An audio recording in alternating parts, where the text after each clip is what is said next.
नारायण नारायण नारायण नारायण नारायण नारायण श्रीमन्नारायण नारायण नारायण श्रीमन्नारायण नारायण नारायण नारायण नारायण नारायण ओ नारायण नारायण नारायण ओ श्रीमन्नारायण नारायण नारायण श्रीमन्नारायण नारायण नारायण श्रीमन्नारायण नारायण नारायण श्रीमन्नारायण नारायण नारायण श्रीमन्नारायण नारायण नारायण श्रीमन्नारायण नारायण नारायण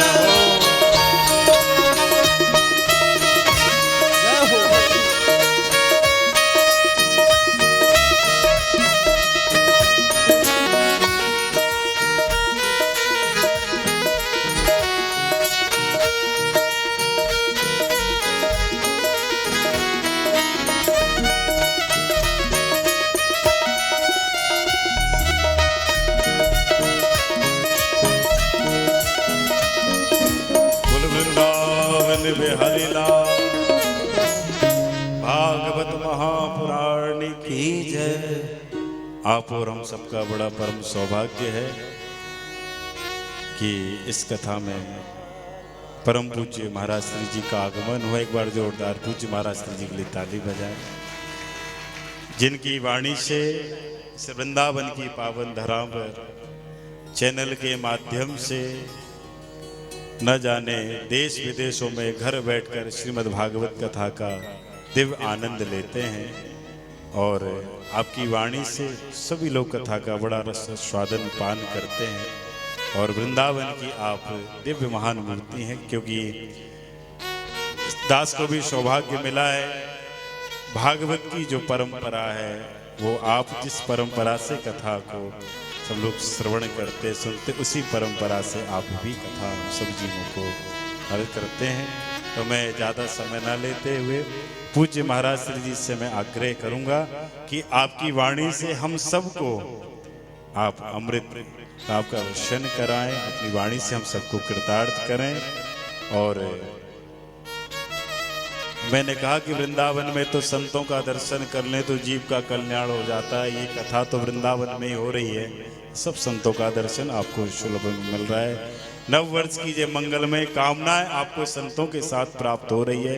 एक बार जोरदार ताली के साथ पूज्य महाराज श्री जी का लन करते हैं।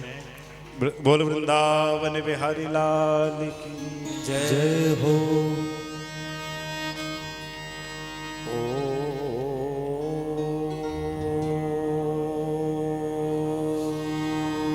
नमो भगवते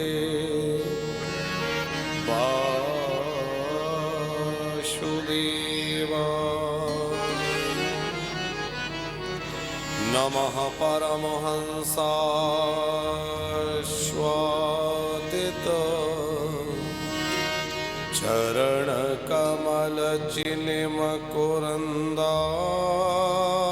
चरणकमलचिन्मकुरन्दाय। भक्तजनमानसि निवासाय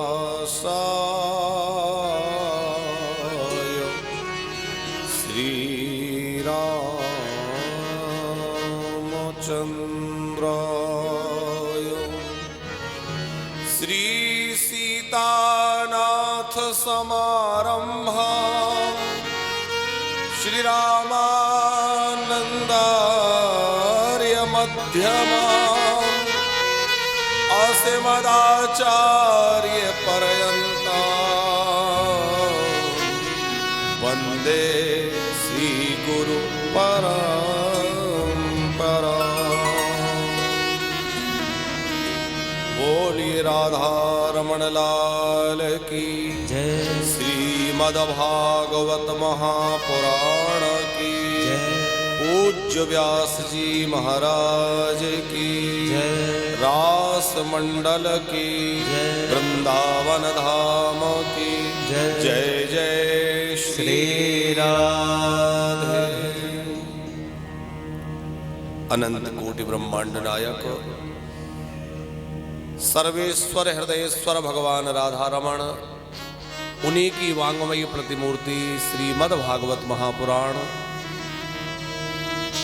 श्रीमद् भागवत कथा के द्वारा सबके हृदय में भगवत भक्ति का रस संचारित करते हुए सबके हृदय में भगवत प्रेम जगाने वाले, अपनी सरस मधुर वाणी से बड़ी मधुर कथा गाने वाले हमारे अत्यंत प्रिय पूज्य व्यास जी महाराज, समस्त संगीतज्ञ बंधो, आचार्य वृंद, श्रोता वृंद, सभी को यथायोग्य प्रणाम निवेदित करते हुए पूज्य महाराज श्री जी बड़ी रसमयी कथा आप सबको श्रवण करा करके, और ये जो व्यावहारिक नववर्ष है इसको खूब मंगलमय बना रहे हैं। अभी महाराज जी ने कहा कि कितना बड़ा सद्भाग्य, लोग छुट्टियां मनाने कोई कहीं जाता है, कोई कहीं जाता है, पर जिनको राधा रानी बुलाती हैं वही वृंदावन आता है। वृंदावन के आश्रय के लिए महापुरुषों ने कहा है कि जिसके जीवन में 3 चीजें होंगी उसी को वृंदावन का आश्रय प्राप्त होगा। हमें 7 दिन के लिए ही वृंदावन मिला तो भी छोटी बात नहीं है, क्योंकि यहाँ तो एक एक पल जो बिताया जाता है वह भी दुर्लभ है, देवता भी उसकी कामना करते हैं। श्री जीव गोस्वामी जी कहते हैं वृंदावन वास के लिए पहली चीज तो यह है श्री राधा चरणाश्रय, श्री जी के चरणों का आश्रय हो, श्री जी के चरणों में अनुराग हो, श्री जी के चरणों का आराधन हो, तो श्री जी कृपा कर राक्ष करके और ब्रज की ओर भेजती हैं, बुलाती हैं। दूसरा है महापुरुषों के चरणों में अनुराग। पहला है राधा जी के चरणों में अनुराग, दूसरा है महापुरुषों के चरणों में अनुराग। जब तक गुरुजनों में, महापुरुषों में, संतों में हमारा अनुराग नहीं है, प्रेम नहीं है, तब तक हमें वृंदावन वास नहीं मिल सकता। तीसरा है धाम के प्रति हमारी निष्ठा, धाम के प्रति हमारी श्रद्धा। अब आप लोग कहेंगे कि आज के समय में तो लाखों लाख लोग आ रहे हैं, जन्माष्टमी है तो, गुरु पूर्णिमा है तो, नव वर्ष है तो लाखों लाख, इतने लाख जनता पहुंची, तो क्या इतने लोगों पर कृपा हो रही है? इसके दास को 2 कारण समझ में आते हैं। एक तो ये कि हाँ कृपा बरस रही है, उनका नाम ही बरसाने वाली है, तो केवल अधिकारी पर कृपा बरसे तो कृपा नहीं, कृपा तो वो के अधिकारी पर भी बरस रही है, और जो अधिकारी नहीं है उस पर भी कृपा बरस रही है, वो अधिकारी नहीं है उसको भी भेज देते हैं। दूसरी बात ये कि वृंदावन पहुंच जाना तो ठीक है, पर वृंदावन के रस का अनुभव करना, वृंदावन के स्वरूप का दर्शन करना, देखो देखने में और दर्शन करने में बहुत भेद है। कई लोग बांके बिहारी जाते हैं, लाखों लाख लोग जा रहे हैं, लेकिन कितने लोग ऐसे हैं जिनको यह भी पता नहीं होगा कि बिहारी जी ने आज कौन से रंग की पोशाक पहन रखी है, दर्शन करके आ गए। वहां बड़ी चर्चा नहीं कि बिहारी जी की मुस्कान कैसी थी, कि उनकी चितवन कैसी थी, कि उनका स्वरूप कैसा था। तो आकर के दर्शन के लिए आए, पर दर्शन नहीं किया। क्या किया? बोले देख करके घूम करके चले गए। तो वृंदावन आए भी, लेकिन यदि वृंदावन के स्वरूप को नहीं समझा, वृंदावन के महत्व को नहीं समझा, तो हमें वैसा लाभ नहीं मिल पाएगा जैसा कि मिलना चाहिए। वृंदावन का दर्शन, इस भूमि का दर्शन, बिहारी जी का दर्शन, यमुना जी के दर्शन, स्पर्श का सही लाभ उसी को प्राप्त होगा जो सत्संग से जुड़ा होगा, किसी महत्पुरुष के चरणों से जुड़ा होगा, और सत्पुरुषों के द्वारा उसको वह दृष्टि प्राप्त होगी। क्योंकि यह ज्योति हमें भगवान ने सबको दे रखी है। नेत्र ज्योति भगवान ने आंखें तो सबको दी हैं, पर दृष्टि किसी किसी को मिलती है। और ध्यान दीजिएगा, आंखें तो सबको भगवान ने दी हैं, लेकिन दृष्टि सदगुरु जिस पर कृपा करते हैं, सदगुरु की कृपा से दृष्टि मिलती है और दृष्टि दर्शन कराती है, आंख केवल देख पाती है। श्री गुरु पद नख मणिगण ज्योति सुमरत दिव्य दृष्टि ही होती। दृष्टि कब दिव्य बनेगी? बोले जब किसी महापुरुष के चरणों का आश्रय होगा। आप वृंदावन आए, बिहारी जी का दर्शन किया, राधा वल्लभ जी, राधा रमण जी का दर्शन किया, लेकिन आपने सत्संग नहीं किया, किसी महत् पुरुष के चरणों में नहीं गए, संतों का दर्शन सानिध्य प्राप्त नहीं हुआ, तो हो सकता है आपको वृंदावन के दर्शन का लाभ न मिल पाए। लेकिन आपने वृंदावन में आकर के भगवान की कथा सुनी, भगवान के सत्संग से, नाम से जुड़े और सत्पुरुषों के आश्रय में बैठे, तो निश्चित आपको वृंदावन वास का पूरा पूरा लाभ मिल जाएगा, पूरा पूरा फल मिल जाएगा, क्योंकि सत्संग ही आपके दर्शन की पूर्णता कराता है। बिना सत्संग के दर्शन की पूर्णता नहीं है। तो खूब वृंदावन आइए, ठाकुर जी ऐसी कृपा करते रहे, राधा रानी कृपा करती रहे कि आप सब इसी प्रकार धाम का आश्रय लिए रहे, लेकिन कथा का आश्रय, सत्संग का आश्रय जीवन में बना रहे। क्योंकि मानसकार कहते हैं कि जब भी जिसको सदगति मिली है, कीर्ति मिली है, गति मिली है, उसमें कहीं ना कहीं उसके मूल में सत्संग रहा होगा। मति कीरति गति भूति भलाई जब जही जतन जहां जही पाई, सो जानहु सत्संग प्रभाव लोकहु वेद न आन उपाऊ। दूसरा कोई उपाय नहीं है, इसलिए भैया सत्संग से जुड़े रहिए। सत्संग ही वह औषधि है जो भवरोग सो मिटा सकती है।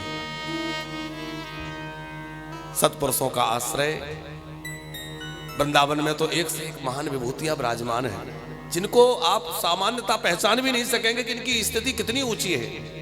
आपको देखने में हो सकता है लगे कि शायद कोई पागल है, कई बार ऐसा लगता है बाहर से, उन्होंने बाहरी परिवेश ऐसा बना रखा है, लगेगा कोई ऐसे ही पागल है, विक्षिप्त है, लेकिन उनकी स्थिति कितनी ऊंची है ये कोई नहीं जान सकता। तो ये संतों का जो है देश है, यह संतों की नगरी है। यहाँ तो भैया बड़े संभल के रहना है और बड़े प्रेम से यहाँ का आनंद लेना है, ब्रज की रज का, ब्रज के महापुरुषों का। आप सब बड़भागी हैं कि वृंदावन मिला, और वृंदावन में भी यह पावन स्थल, जिस स्थान में आप बैठे हैं, आप सब इसकी महिमा जानते होंगे। पूज्य महाराज श्री जी ने बतलाई कि ये साधारण स्थान नहीं है, ये रास मंडल है जहाँ निरंतर रास होता है। पूज्य महाराज श्री जी यहाँ विराजमान है, जो युगल सरकार की बड़ी सुंदर उपासना करते हैं, श्री जी की उपासना करते हैं। तो अपने आप में यह स्थान बड़ा सिद्ध है। और वृंदावन मिला, उसमें भी ऐसा पावन स्थल मिला, और उसमें भी श्रीमद् भागवत के लिए आपको ऐसे श्रेष्ठ और शास्त्र विधि से जो कथा का वाचन करते हैं, गुरु परंपरा से जिन्होंने अध्ययन करके वह सब प्राप्त किया है, ऐसे ललिताश्रम वाले पूज्य महाराज श्री जी के परम कृपा पात्र, उनके स्नेह भाजन, उनके द्वारा आशीर्वाद ग्रहण किए हुए पूज्य व्यास जी आपको प्राप्त हुए हैं, जो पूरे शास्त्रीय विधि का पालन करते हुए आपको भागवत जी का वाचन करके सुना रहे हैं। तो आप सब बड़े बड़भागी हैं। आप सबके सौभाग्य की पुनः पुनः सराहना करते हुए सबके जीवन की मंगल कामनाएं ठाकुर जी सब पर कृपा करें। आपकी यह यात्रा खूब मंगलमय हो और ठाकुर जी की कृपा आप सब सदा सदा बनी रहे। आप वृंदावन से घर तो लौटे, लेकिन ऐसे ना लौटे, हृदय प्रेम रस से और भक्ति रस से परिपूरित हो जाए और बांके बिहारी आपके साथ रहे। ऐसी कामना से सबके हृदय में राधा रमण सरकार का प्रेम प्रस्फुटित हो, सबका मंगल हो। सबका मंगलाशासन करते हुए पूज्य व्यास जी के श्री चरणों में बारंबार प्रणाम है, जो आपने हमें भी यहाँ अवसर देकर के और सौभाग्य ही प्रदान किया। देखो, भागवत में बिताया हुआ एक क्षण भी दुर्लभ होता है। हम लोग व्यस्त रहते हैं कथाओं के ही क्रम में, तो हम लोग कथाएं कहते तो खूबे पर सुनने का अवसर कम मिलता है। तो हम तो आए थे महाराज जी को कुछ सुनेंगे, अभी कथाओं में कुछ अंतराल रहा। यद्यपि हमें 2 दिन पहले ही आना था, लेकिन कुछ कालचक्र ऐसा रहा, महाराज जी के नहीं पहुंच पाए। बेटे की तबीयत कुछ खराब हो गई, कल से हॉस्पिटल था, तो उस कारण से आने में विलम्ब हुआ। उसके लिए हम क्षमा प्रार्थी भी है और आपके साधुवाद भी कि आपने आमंत्रित करके हमको इतना सम्मान दिया। और ठाकुर जी से खूब प्रार्थना है कि वह ऐसी कृपा करें कि आप अपने इस दिव्य वाणी के द्वारा पूरे भारतवर्ष नहीं बल्कि संपूर्ण विश्व में जो है भागवत रस का प्रचार करें, भगवान की कथाओं का प्रचार करें। और ठाकुर जी की खूब सब पर कृपा हो। सबके लिए खूब खूब शुभकामनाएं और सभी को सादर जय श्री कृष्ण, राधे राधे।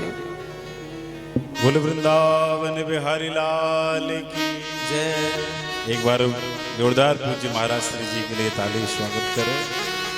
कम समय में पूज्य महाराज श्री जी ने अपनी वाणी से दिए हुए प्रत्येक शब्द जो हमारे लिए अमोल रत्न की तरह प्राप्त हुए हैं, जिस रत्न को आपने और हम सब ने धारण किया है, और आपके जितने भी रत्न हैं चैनल के माध्यम से लाखों लोग आपके रत्न को धारण करते हैं। आस्था चैनल के माध्यम से आपकी कथाएं प्रसारित होती हैं, जो घर में बैठ के हजारों भक्त श्रवण करते हैं। पूज्य श्री और हम एमपी से ही हैं, आप भी भोपाल से, तो मैं भी वहीं से हूँ, हम लोग एक ही क्षेत्र से हैं। तो बहुत अच्छा लगा, आपके दर्शन हुए। सब भक्तों का आपका दर्शन भी करना था, तो हमने इसलिए 2 दिन से फ़ोन कर रहे थे कि कब आ रहे हैं, आप कब आ रहे हैं। तो इस बार सब हमारी यजमान परिवार का भाव था कि सब संतों का वृंदावन में दर्शन हमें हो, तो आप सब कृपा करके सब भक्तों का दर्शन हम श्लोक में मिल रहा है। प्रेम से कहिए बोले वृंदावन बिहारी लाल की जय।